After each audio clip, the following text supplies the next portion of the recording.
This is such a good game for the Bruins to win. Oh yeah, we're now in sole possession of third place in the division. And I don't know how to play Thunderstruck, so it all works out.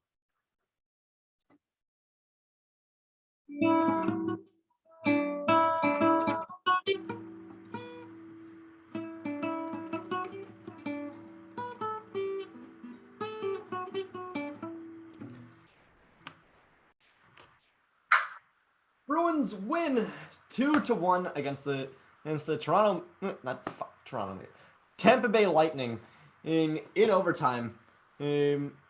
Welcome back to Into the Den, everybody. I'm your host, Jocelyn Freeman, and you ever just have one of those things where like I probably shouldn't have won this, but I probably shouldn't have won this, but like the odds were like 55-45 or like 60-40 at work. Maybe 65-35 at worst, but like it's like 60-40. But like I was still definitely at a disadvantage, and it's crazy that I won. Yeah, that was basically this game. That was basically this game. The Bruins had okay. Tampa is playing out. Tampa is still fantastic. Steven Stamkos, Braden Point, Nikita Kucherov, they're all doing fantastic. Brandon Hagel is a fantastic. Brandon Hagel was a great deadline in pickup. I still don't know why they decided to. I know they needed to throw in like a sweetener, so that 2023 first round pick is going to be especially valuable. Well, although I don't know why they would have wanted to give it up, because that draft class is supposed to be freaking stacked as hell. Well, but there was definitely yeah, Tampa has all these great players. But when we have all our great players as well, I'd honestly say that we're on the same level as Tampa. The problem is we don't have all our great players. Trent Frederick is back at practice, and we'll get into something that he did in this game that I really didn't like. But Pasternak is still injured, and Hampus Lindholm is still injured. And Tomas Nosek didn't really do much on the second line. So you know what that means. McLovin is getting second line reps. It's Mark McLaughlin. Oh my God, I love this dude. I love how this fan base has so heavily embraced Mark McLaughlin, and considering that the WHL season isn't over until the 16th, it means that we have at most it is the 8th. We have like a week and a half of left until Fabian Lysell can come to us or something like that, and our season ends in literally 3 weeks from now. Our last game is the 29th, which is exactly 3 weeks from today. Hopefully we finally beat Toronto in that game. But anyway, the first period is completely scoreless on both sides, but the Bruins defense, and for a defense that has Connor Clifton back in the lineup, they played so well. Mike Riley takes a high sticking penalty really early on, so that's which isn't good. He ends up taking a second one and later on, and I really just don't know why the Riley just keep you stick on the ice, dude. That's sort of your job. But Bruins make so many key saves on this penalty kill. And throughout the entire first half, I genuinely think that this may have been Linus Ullmark's absolute best game all season. And but it's not. But there's not really much else to say about the first period. Is that Allmark played out of his mind, and in the second period, really early on, and after a face-off in Tampa territory, their defense just kind of stops. Like the Bruins get a clean entry. Bergeron gets a clean entry, passes to Bergeron, passes to Marchand, who has like a 3-bedroom like a 3-bedroom 2-bathroom house on the Cape levels of space to work with, and he sees DeBrusk is flying across near the crease. He just passes it to DeBrusk, and Jake DeBrusk manages to slip it 5-hole on Andrei Vasilevsky for his 22nd of the season. And I know that he still needs 7 to tie his career best, and 8 to finally take the 30 goal mark. I know there's only 3 weeks left in the season and 11 games left, but I want to see this kid. I want to see this kid make it get up to 30. I know it's definitely a long shot, and he'd have to score 7 goals in 11 games, which is crazy. I mean, Coyle has 14 points in his last 15, and honestly, I don't think that Jake DeBrusk has the same goal scoring efficiency as that Austin Matthews dude that just scored 49 goals in 49 games and set the record for most goals scored in a single season with the Leafs, and also set the record for most goals for most points scored by an American-born player in a season. And if I'm not mistaken, they still have like 10 or 11 games left. Still, I would like to see DeBrusk get to 30 goals, but not too long afterwards, we get to Frederick. Trent Frederick's trying to clear the puck, but he's on a 2-on-1 scenario, where he has the puck, where he has 2-on-1 1-on-2 scenario, I guess. Yes, he has the puck. There are 2 defenders just caving in on him. Instead of trying to instead of looking around and trying to back check it to at least have the defense go and try and go to at least buy the defense some time, and maybe like pin it in the corner or something like that. He just gives the puck right to Tampa, and of course they get a shot on goal. Allmark manages to make a kick save, and it's barreling right towards the blue line, and Jan Rutta makes things quite possibly the best drive by, the best is keep the puck in attempt ever. Dude's just flying by, reaches out, stops the puck with his stick, and then as he's gliding, and then as he's still gliding in that direction, he just slaps it forward to the back of the neck.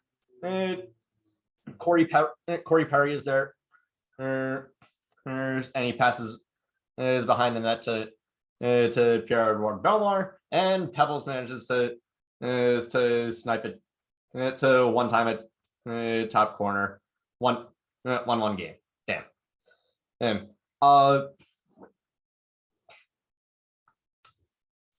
something else I noticed: the Bruins put an insane amount of pressure in the second period. What is it? I guess we were saving our second period mojo from that the second period mojo that was completely absent from the from the freaking, what is it? The freaking the Detroit game for this. Apologize for the. I have to apologize for the loss of thought. I am running on a collective like 6 hours of sleep over the past 2 days, and I have been and my mental health is just down the shitter. But there was one point where Bergeron just completely undresses and Anthony Chiarelli, and it looks like he just the meanest dangle I've seen in on this team since Coyle put it between his since Coyle drove and put it between his legs to the net. But just like that Coyle drive, this one ended up with a save, so kind of washes out. Eric Halla and John Ruda end up getting into it, and after a Chiarelli tripping call, so there's like a minute 44 or something like that of a 4-on-4, and the Bruins have put so much pressure on them, and then when both penalties subside, the Bruins are still making an insane amount of, the Bruins are still making an insane amount of pressure for Tampa. Something's got to slip through, and it slips right to Corey Perry, who passes up to Andre Palat, and oh my God, Omar, what are you doing? Why are you going out of your net? Why are you going out of your net? No. He saved it. Okay, I think we can all agree that after the freaking what is it? After I guess we've learned from Steve's Dangets that that when goalies go out of their nets on one-on-one breakaways, on one-man breakaways, there's only one. There are three true outcomes. What is it? Goal, collision, and save. And this one ended up in the as a save. And Omar, I love you, man. I love you, man. Bergeron ended up. What was weird about this game was in one of the invisible stat columns, like in terms of stats shown up, you barely ever see face-off wins of and block shots and shit like that, or like anything Corsi related. No, but Bergeron for some reason was like 0 for 6 against Braden Point on faceoffs. But something else I noticed was that throughout the third period, the Lightning were going offsides. It's quite a bit, and it made me think, like, I can't remember the last time the Bruins actually went offsides. They probably did it at least once or twice in the past few games, but like it speaks volumes to how like disciplined this Bruins team is and is that like they barely ever go offside. They barely ever go offsides. It's the little things. It's how often are you taking penalties? How often are you going offsides? How scary are the chances that you're getting in terms of shots? It's the discipline and that you need to have. The discipline is great, and I love Bruce Cassidy for everything. And also, Allmark went freaking sicko mode during this game, and also the posts did as well. the Lightning hit like 3 or 4 posts all night. I remember it reminds me of that time like in like the Pasternak. I don't think Pasternak had a goal all season, and but he had like eight hit posts or something like that. But like this was probably the most intense 1-1 games I've ever seen. In Final Five happens, nothing else really happens in that. Actually, I shouldn't say nothing else happens. And it's Marchand managed to force a tripling penalty at like 4:15, and the Bruins on the power play again, so much freaking pressure, so much push and push for this, and they met, and somehow Tampa ends up killing it, and it goes to OT. DeBrusk and Coyle end up going 2-on-1, and Coyle ends up shooting wide, and but DeBrusk manages to finish out of the back of the net, and gives the puck right to Coyle, who fakes it short. Who I love it when players do this, but also I didn't expect this to happen to Andrei Vasilevsky. Charlie Coyle like faked the short side, and it made Vasilevsky jump to where Coyle could just reposition himself slightly and shoot far side, and that is how the Bruins won the game, and that is how the Bruins won the game 2-1. I remember the past few seasons I've disliked Charlie Coyle, and especially last season, or earlier this season, and I think I know why. Is because this team still needs a second line center, and they so desperately wanted Coyle to be that, but he's not. Unless you're going to make the second line in Coyle, Frederick, Smith, the second line is not where Coyle belongs on center. He's found his groove in the third line, and I'd say that right now Charlie Coyle is the Bruins' best middle six forward. Is he better than Taylor Hall? Yes. Is he better than, or at least he's the best middle six forward in terms of like puck handling. We already went over Frederick. Hall is fine, and Hall has flashes, but he's not great.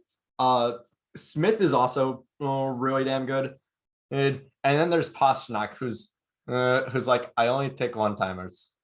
It's like, I love Pasternak, but goddamn, dude, that he just doesn't ever. He's like really bad with puck possession, and I've seen him give it away so easily. But Coyle, holy shit! The amount of times I've seen that dude weasel his way out of danger is insane. And Coyle is starting to grow on me. But he's still not the Charlie that I wear. Anyway, I think that is it for tonight's episode of Into the Den. Thank you all so much for watching. Click like if you like, click subscribe if you really like. Down below is my TikTok. Jake Tebow's GoFundMe to help out a kid who was severely injured who was left paralyzed in a hockey accident, and Transaid for Texas for Texas to help out families is trying to keep themselves together in the face of horrific legislation being passed in the area. And tell your friends that you've been thunderstruck.